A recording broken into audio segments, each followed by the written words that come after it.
Hola, muy buenas tardes, esperando que estén muy bien el día de hoy. Me presento, mi nombre es Roberto Sánchez y junto a mis compañeros David Díaz y Antonio Páez les vamos a estar presentando Crónicas, importancia para el modernismo latinoamericano. Nuestro trabajo contiene un índice que contempla 8 partes en total: contexto histórico, que es una crónica, crónica periodística, crónica literaria, modernismo, autores célebres, impacto y bibliografía. Ahora vayamos con el punto uno. Hablar de América Latina es hablar de la crónica. La crónica ha sido un género latinoamericano por excelencia. Es precisamente este lugar del mundo el cual ha actuado de cuna para su nacimiento e impulso. Mas, antes de comenzar a revisitar este género debemos cuanto antes conocer las propiedades de este pesebre que pasaría a formar a la crónica tal como hoy en día la conocemos y estudiamos. Para ello, habremos de voltear nuestra vista al pasado, más específicamente hasta el siglo XIX, para poder comprender de dónde es que la crónica recoge sus propiedades que hoy se destacan y glorifican por el ingenio tras ellas. Corre el así llamado siglo del cambio. Por un lado nos encontramos con el Reino Unido y Europa atravesando la revolución industrial, mientras que en otro lado del mundo, más precisamente, ya refiriéndonos a lo que nos compete, Latinoamérica estaba atravesando procesos de independencia. La revolución de las colonias, sumado a ciertos eventos que estaban aconteciéndose en el centro de España peninsular, brindaron el escenario ideal para que gran parte de América Latina se independizara. Posteriormente, los recién fundados países libres entrarían en disputas por las difusas fronteras territoriales, ocasionando conflictos para obtener acceso a recursos. Dichos sucesos serían seguidos por la atenta mirada de países industrializados como Estados Unidos y Reino Unido, países que pretendían expandirse por el hemisferio sur y para ello intervendrán en las guerras y aprovecharán estos eventos para sacar la mayor ganancia posible. ¿Cómo lo sería en este caso? Tras hacer de ciertas naciones involucradas dependientes de sus inversiones. El escenario interno tampoco era favorable. Dentro de cada país había divisiones de clase que creaban tensión y hacían daño a la unidad nacional, por lo que las siguientes décadas fueron un proceso largo para revertir la situación y crear un sentido de nacionalidad. La conglomeración de todos estos hechos manifestaría la inestabilidad que vivía el continente, lo cual se vería materializado en una economía pobre y resentida. Los estados de Latinoamérica ante esta problemática adoptarán el rol de abastecedor de materias primas para el resto del mundo y construirán su economía alrededor de la exportación de recursos naturales. Ante este frágil sistema se intentó emular el éxito que la industrialización tuvo en el viejo continente, monopolizando las actividades rurales y ampliando la brecha de desigualdad, forzando a las clases que, en algún tiempo, llegaba a sustentarse únicamente del fruto de su trabajo, ahora tuviera que prestar sus servicios a otro para subsistir, forzándolos a entrar en la maquinaria del sistema. En medio de todo eso surgirían los caudillos, jefes militares quienes para agarrarse del poder dependían de su habilidad militar y su capacidad para dispensar patronaje. Los regímenes políticos eran al menos en teoría democráticos y tomaron la forma de gobiernos presidenciales o parlamentarios. Ambos eran propensos a ser tomados encima por un caudillo o una oligarquía. El paisaje político estuvo ocupado por conservadores que creían que la preservación de las jerarquías sociales viejas servían como la mejor garantía para la prosperidad y estabilidad nacionales, y liberales que buscaban traer progreso y liberar la economía e iniciativa individual. Las rebeliones populares eran a menudo poco influyentes y reprimidas. Algunos estados se inclinaron por la democracia, mientras que otros eran claramente oligárquicos o autoritarios. Todos estos regímenes tuvieron como objetivo mantener Latinoamérica lucrativa posición de la economía mundial como proveedor de materias primas. En los países hispanoamericanos, la independencia obtenida en el siglo XIX respecto a España no trajo ni una transformación de la estructura social ni un rediseño económico. Aún persistía la oligarquía feudal y el militarismo, mientras la modernidad de Europa ya contenía la industria, la democracia y la burguesía. Este era el mundo en el cual se dio luz al modernismo, el mundo de los grandes cambios económicos y sociales, el mundo moderno, aquel maravilloso por los avances científicos e industriales, gozosos de la urbanización y que marcaban el contraste con la situación latinoamericana. Un mundo que parecía simplemente ignorarlos o parecerles insignificantes, mundo cegado y egoísta. Los modernistas, frente a este escenario tan desigual, buscan la universalidad, anhelan ser partícipes del mundo cosmopolita y moderno, y el recelo a una modernidad cuyo rasgo más sobresaliente en este lugar del mundo reside en la propia coincidencia de su fragilidad y falsedad. Resintió el positivismo europeo y reaccionó frente a este. La producción modernista debe ser leída como la clave de un cambio en la conciencia cultural, como la primera reflexión literaria autoconsciente del continente. Con ella se inicia la modernización literaria latinoamericana y su relativa autonomización con respecto al poder político estatal. En esta puesta al día con los sistemas literarios y filosóficos europeos y norteamericanos, la tradición occidental, matizada por la conciencia moderna, se conjuga con la tradición cultural interna de la América hispana. A fines del XIX, Latinoamérica encuentra su modelo de modernidad en Europa occidental. Lo moderno se asocia con la industria y lo urbano con la expansión de la educación, los servicios de salud y comunicaciones, con la estabilidad monetaria y la ciudadanía política, con la cultura científica y el progreso. Si el inicio de esta serie de cambios identificados como la modernización implica por un lado la disolución de grupos sociales tradicionales, por otro propicia el surgimiento de identidades y subjetividades nuevas. Algunos de estos recientes sujetos, como es el caso de los nuevos ricos, que aspiran a verse representados en orden político, toman ventaja en una época que ofrece la posibilidad del ascenso social y consiguen desplazarse a una posición central. Los intelectuales, por su lado, se ocupaban de la escritura, de la enseñanza o del periodismo. Este escenario permitió de alguna manera una autonomía de la literatura hispanoamericana respecto al condicionamiento social y político. Una de las preguntas más importantes para comenzar a discutir sobre la crónica es: ¿qué es una crónica? Para comenzar a definir una crónica, debemos considerar que se trata de un género narrativo que fusiona rasgos periodísticos y literarios con el fin de documentar y reflexionar sobre lo que ocurría en la vida social, política, cultural y económica de la época. Estas características nos permiten tener una visión sobre lo que estaba sucediendo en el momento en que la crónica se escribió. Si bien la crónica es un género amplio que ha sido explorado por muchos autores en diversos países, en contextos de Latinoamérica y Chile en el siglo XIX, la crónica surge como una respuesta a los cambios profundos que están viviendo las regiones, considerando tanto las repúblicas que se están formando, movimientos sociales y culturas emergentes. Es importante recalcar que la crónica en este contexto chileno y latinoamericano es detallada y vivencial, con una narración caracterizada por el uso de la primera persona, permitiendo de esta forma que el lector se sumerja en estas experiencias, teniendo los ojos y la voz del narrador como guía, algo así como un mapa que sirve como apoyo para recorrer las descripciones de estas épocas. Esto es sumamente útil, ya que la crónica no es solo detallada, sino que ofrece también una explicación y reflexión sobre todo en cuanto a las críticas y escritos sobre la sociedad refiere. Siguiendo dentro de este contexto, los cronistas chilenos y latinoamericanos empleaban la crónica a través de la vida cotidiana, lo que da como resultado una representación de injusticias sociales, costumbres populares, publicaciones de avances científicos e incluso conflictos políticos a través de estas mismas. Algunos reconocidos cronistas dentro del contexto chileno y latinoamericano son Benjamín Vicuña Maquena, Andrés Bello y José Joaquín Fernández de Lizardi. Para comenzar a concluir con esta descripción de lo que es la crónica, debemos mencionar que esta se convirtió en un género literario y periodístico único, caracterizado por su vasto despliegue de visiones variadas, cambios y cuestionamientos, todo esto a través de narraciones que trascienden para llegar a los pueblos. Ahora, comencemos con el tercero de los puntos, la crónica periodística. Un reportaje tradicional, en términos prácticos, se centra en dar a conocer hechos puntuales de una situación, dónde pasó, qué pasó, cómo pasó, cuándo pasó y hasta en algunos casos, quién lo hizo. Una forma bastante común y pauteada de hacer noticias. Cuando el modernismo dio su nacimiento, muchas cosas comenzaron a cambiar. Un proceso de industrialización y avance científico que afectaría cada aspecto de la vida cotidiana humana, sus culturas, sus sociedades y los diversos factores que la componen, como se irá viendo un poco más adelante. Todo este proceso de cambio y desarrollo se fue expandiendo alrededor del mundo, donde Latinoamérica no sería la excepción. Muchas cosas fueron encontrando nuevos paradigmas y posibilidades dentro de los conceptos ya conocidos. La idea de lo novedoso resulta muy importante, porque para muchas personas en esta época resultaba ser el objetivo a la hora de innovar en sus campos correspondientes. En el ámbito periodístico también se presentaría este objetivo. Nacido de los diarios de los navegantes y los colonos, llega la crónica, como una forma novedosa de reportaje que eclipsa en gran medida a su antecesora, ganando una gran popularidad tanto de los oyentes como de los autores. Dicha popularidad se debe en gran medida a las características que conforman una crónica periodística. A diferencia del reportaje tradicional, que es bastante puntual en tanto lo que quiere presentar, esta forma novedosa de hacer noticias no va tanto por ese camino. La crónica muestra los hechos tal y como sucedieron, en el orden en que lo hicieron, y en vez de solamente decir el lugar de los sucesos, aquí es completamente descrito y reflejado mediante las palabras. Esto da una mayor sensación de cercanía con los oyentes, sobre cómo es la sociedad y la cultura que los rodea, más allá de lo que ellos pueden ver por su propia cuenta. Además, el estilo tiene mucho que ver.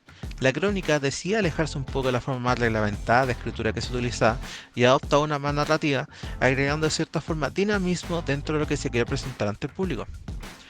Y no solamente para los oyentes, sino que también para los autores. La crónica, al no ser tan estricta en su forma de escritura, daba una oportunidad que no se presentaba muy a menudo, y eso es la libertad creativa, la capacidad de salir del encasillamiento y de los parámetros impuestos por las grandes esferas. Aquí cada escritor era capaz de dejar una parte de sí en cada trabajo, y a la vez, como toda novedad, experimentar las posibilidades que ésta tenía.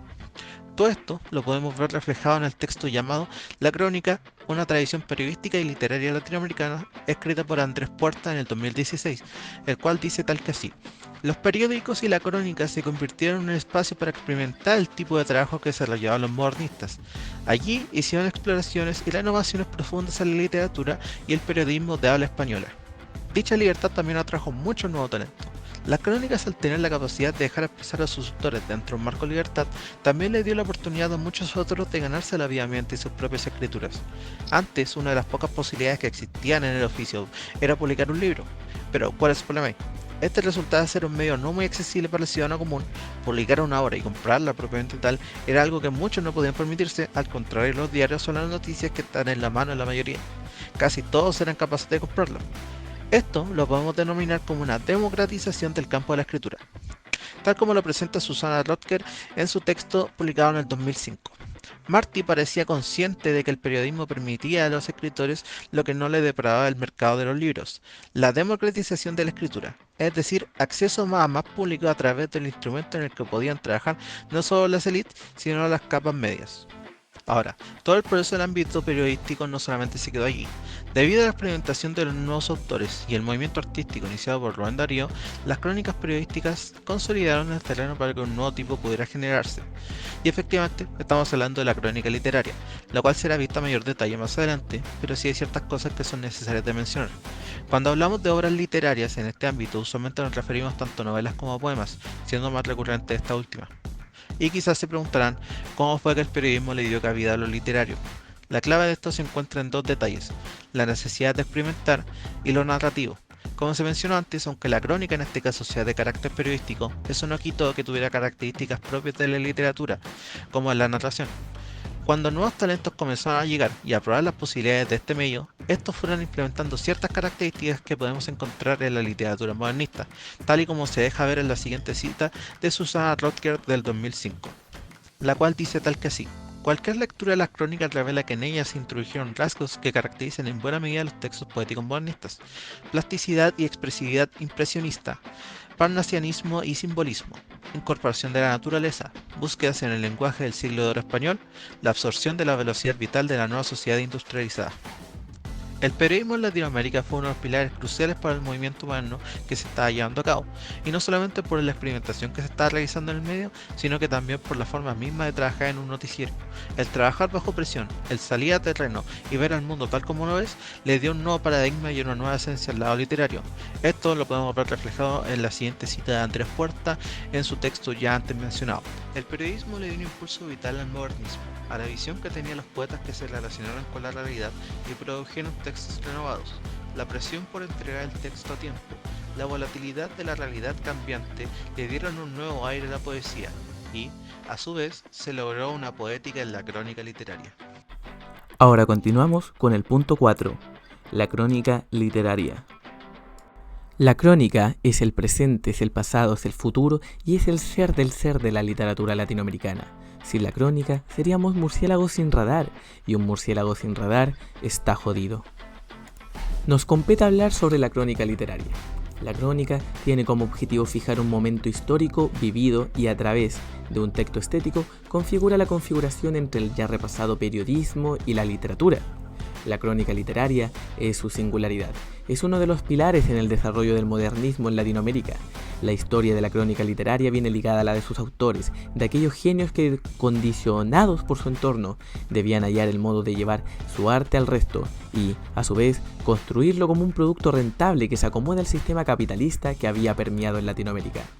La crónica es el laboratorio de ensayo del estilo modernista, el lugar del nacimiento y transformación de la escritura, el espacio de difusión y contagio de una sensibilidad y de una forma de entender lo literario que tiene que ver con la belleza, con la selección consciente del lenguaje, con el trabajo por medio de imágenes sensoriales y símbolos, con la lectura de lo extranjero y lo propio, de los estilos, de los géneros, de las artes. El camino poético comenzó en los periódicos y fue allí donde algunos modernistas consolidaron lo mejor de su obra. Estas son palabras de Rothker. Manteniendo las palabras de Rothker, quien de seguro fue una de las personas que mejor comprendió la crónica, se dice: la crónica habría de aportar no solo una práctica de escritura a los modernistas, sino una conciencia concreta de su instrumento y nueva forma de percepción, porque terminó cambiando incluso la concepción de los temas poetizables, el hecho concreto, lo prosaico, la vida diaria, el instante, todo es capaz de convertirse en poesía, pasando a través del alma del poeta. La crónica, por sus características, era exactamente la forma que requería la época. En ella se producía la escritura de la modernidad, tenía inmediatez, expansión, velocidad, comunicación, multitud, posibilidad de experimentar con el lenguaje que diera cuenta de las nuevas realidades y del hombre frente a ellas. En la crónica comienzan a aparecer los rasgos que definieron las características de la poesía modernista, y también unos recursos propios de la crónica literaria.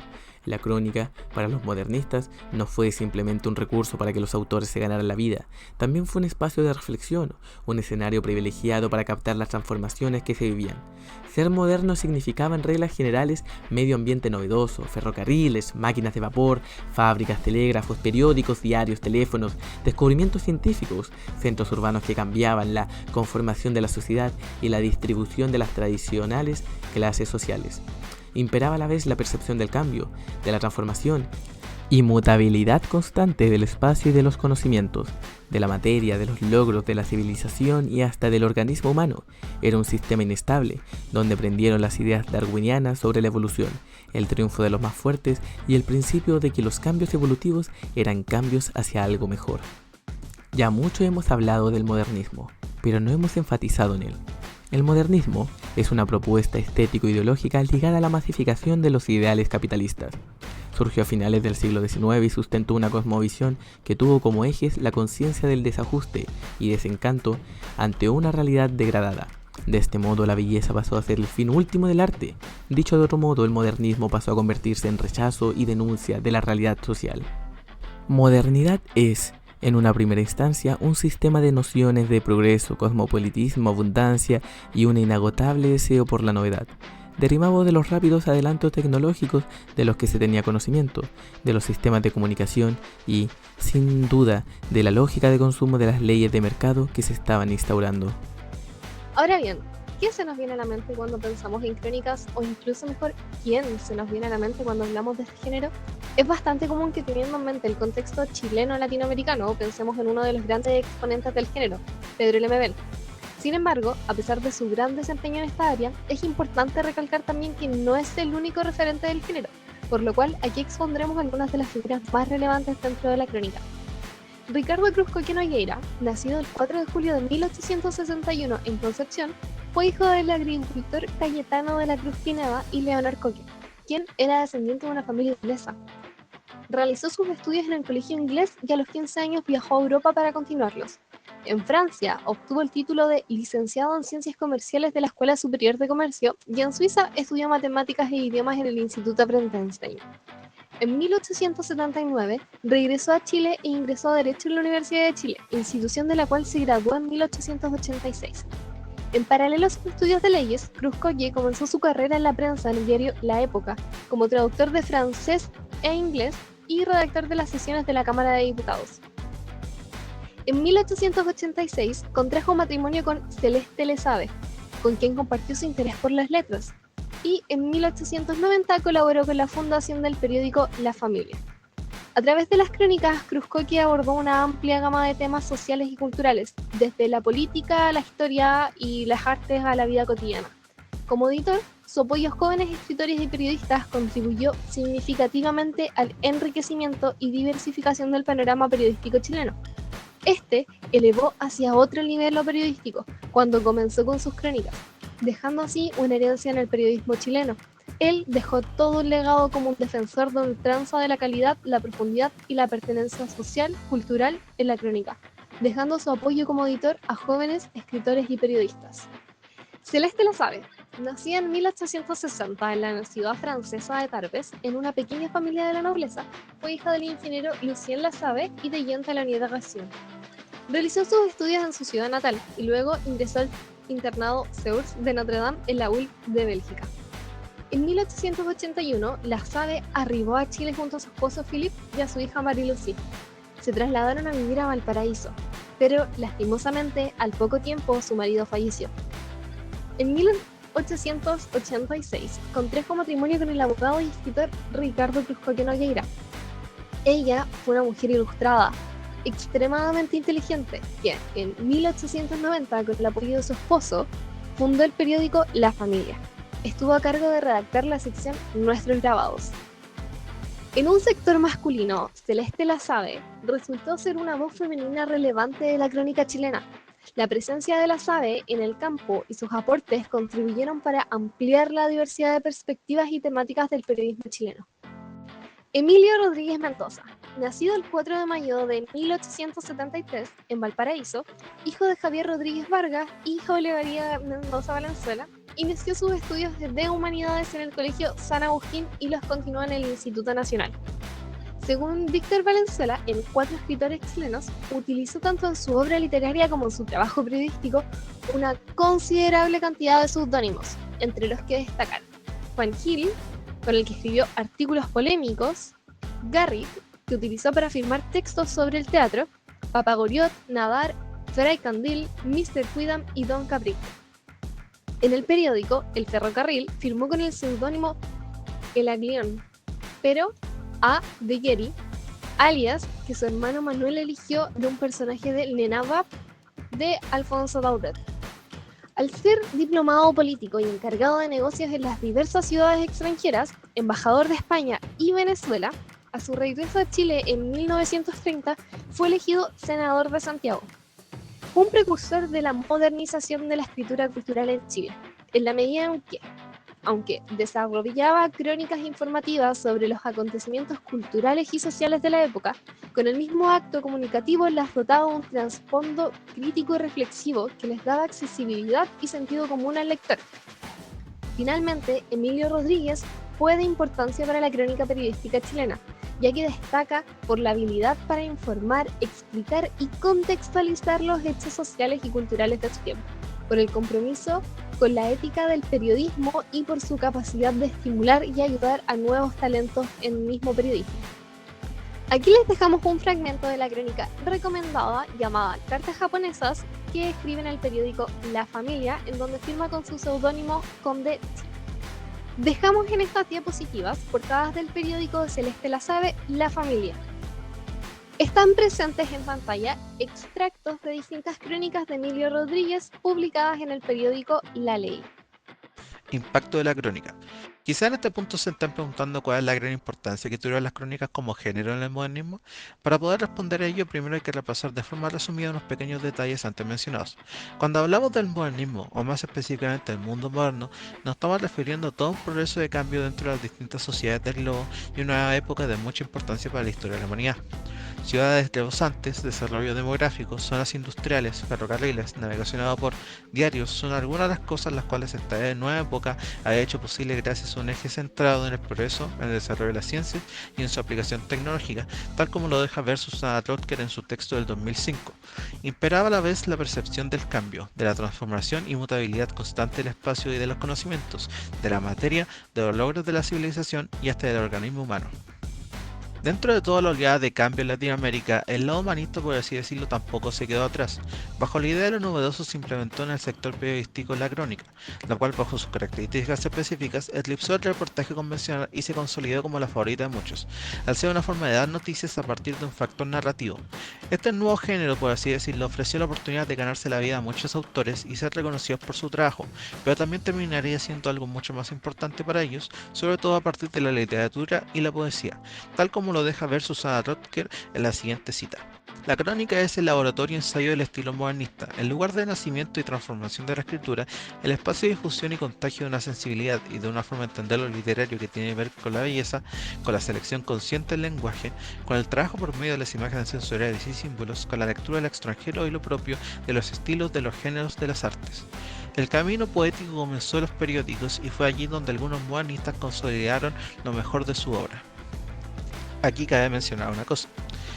Como ya se habrán percatado, el concepto de modernismo se aplica a todo un proceso de desarrollo, pero en el caso del literario, aunque comparta nombre, se trata de todo lo contrario.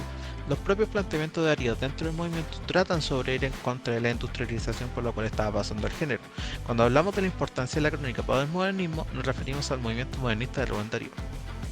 La gran respuesta de este trabajo recae sobre este último punto. La importancia de la crónica para el modernismo se trata principalmente en que los autores de este género, mediante la práctica constante, vieron este escenario como algo más que un trabajo estable o una forma de obtener ingresos. En propias palabras de Andrés Puerta, lo comenzaron a apreciar como un espacio de reflexión donde poseían un contacto directo con la gente, los lugares y la actualidad, o sea, en otras palabras, del mundo al cual estaban intentando reflejar en sus obras. El movimiento se nutrió gracias a la crónica al permitirle tener una nueva mirada y perspectiva, diferente a la cual poseían con la literatura convencional que iba siendo cada vez más enjaulada por las altas esferas. Ya por último, y para finalizar, compartirles cuáles fueron nuestras referencias bibliográficas en las cuales nos apoyamos para el desarrollo de este trabajo. Muchas gracias por su atención y buenas tardes.